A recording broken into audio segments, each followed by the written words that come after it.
Welcome back to Baseball Fundamentals, the Dragon Way. Today we're going to talk about bunting. We have Jerry here, a senior on our baseball team, and he's going to show us how he got 2 bunt base hits yesterday in the game. So the first thing you want to do is as you get ready to bunt, is you want to pivot your toes towards the pitcher. So you can see he turns both of his toes towards where the ball is coming from. He then gets into an athletic position, kind of a sprinter's position. He gets the bat out in front of the plate. And the important part here is he gets his hands behind the bat. So you want to kind of pinch it so that your hand doesn't get hit by the hit by the ball when you're trying to make contact with the bat. So he's got a light grip down here and he's got a light grip here. So he's kind of broken the bat in thirds. Probably would want this hand slightly further up the handle and this one just a tad further. And now what we want to do is we want to make sure the bat is out over the plate. A lot of people will put the bat in front of themselves and then they miss the ball because the ball goes over the plate, not in front of themselves. You see he's got the bat on an angle. I like it a little bit flatter just because with the ball's at an angle and you misjudge it and it comes back, it might hit you at the face, where if it's flatter like this, that won't happen. We want to start with our bat at the top of our strike zone, right at our letters.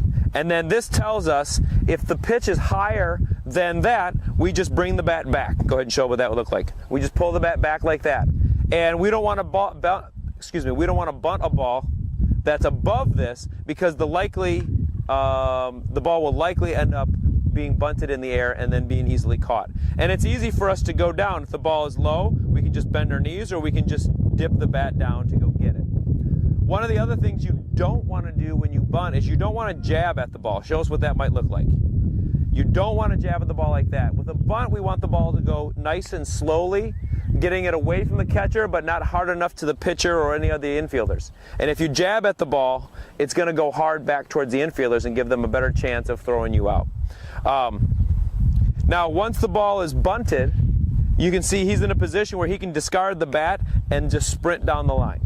Okay? So this is our basic bunting position. I'm going to throw Jerry here a few wiffle balls, and he can demonstrate what it might look like. That'd be a perfect bunt down the first base line. You've got that one. Now, if you want to direct the bunt in a different direction, because when you bunt, you want to try to avoid bunting it towards the pitcher. You use your bottom hand. In this case, it's going to be Jerry's left hand to angle. So his left hand is going to push out to push it towards first base like this. And his left hand is going to pull in to angle it towards third base like this. And so that's how you bunt it down the 2 lines. So that's your basic rules for bunting. Thank you for joining us for Baseball Fundamentals, the Dragon Way.